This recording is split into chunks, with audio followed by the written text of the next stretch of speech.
நற்செய்தி ஜெபக்குழு வாயிலாக உங்களை சந்திப்பதில் மகிழ்ச்சி.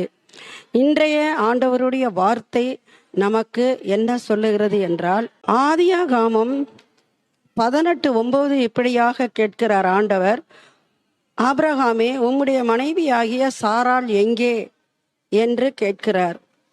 அப்பொழுது 3 தூதர்களோடு வந்தவர் சாராவை பார்க்கவில்லை என்பதால் அவளை எங்கே என்று அவர் கேட்கிறார். அடுத்ததாக ஆகாரை பார்த்து, ஆகாரே, எங்கிருந்து வருகிறாய், எங்கே போகிறாய் என்று கேட்கிறார்.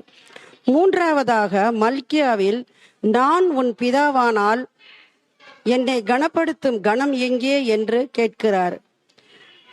அடுத்ததாக ஆதியாகமம் 4:9 உன்னுடைய சகோதரனாகிய ஆபேல் எங்கே என்று கேட்கிறார்.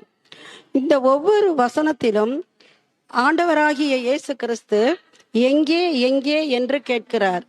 இப்பொழுது கூட நம்முடைய இதயம் அவரிடத்தில் இருக்கிறதா? நாம் அவரோடு இருக்கிறோமா?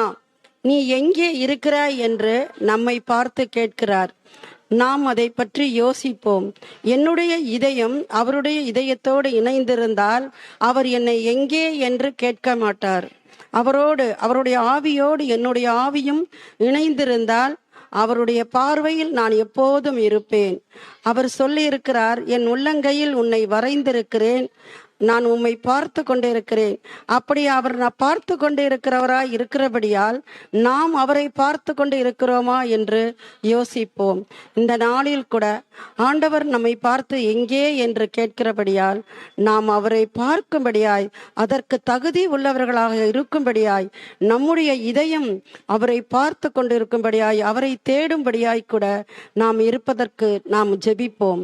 ஆண்டவராகிய இயேசு கிறிஸ்துவே, இந்த நாளில் கூட அப்பா, நாங்கள் உமது அருகில் இருக்கும்படியாய், உம்மை கிட்டி சேரும்படியாய் எங்களை தகுதிப்படுத்தி, ஆண்டவரே, இந்த நாளில் எங்களோடு கூட நீர் எங்கே இருக்கிறாய் என்று கேட்டீரே, நாங்கள் உணர்வடையும்படியாய் இந்த வார்த்தைகளை கேட்டதற்காக உமக்கு நன்றி செலுத்துகிறோம்.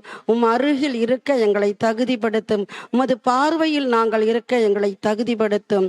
அப்பா, உமது ஆண்டவரே, உமது அண்டைக்குள் இருக்கிறவன் பாக்கியவான் என்று சொல்லப்பட்டபடி உமது அண்டைக்குள் நாங்கள் இருக்க, உமது பலத்த கரத்துக்குள் நாங்கள் அடங்கி இருக்க நாங்கள் செபிக்கிறோம்.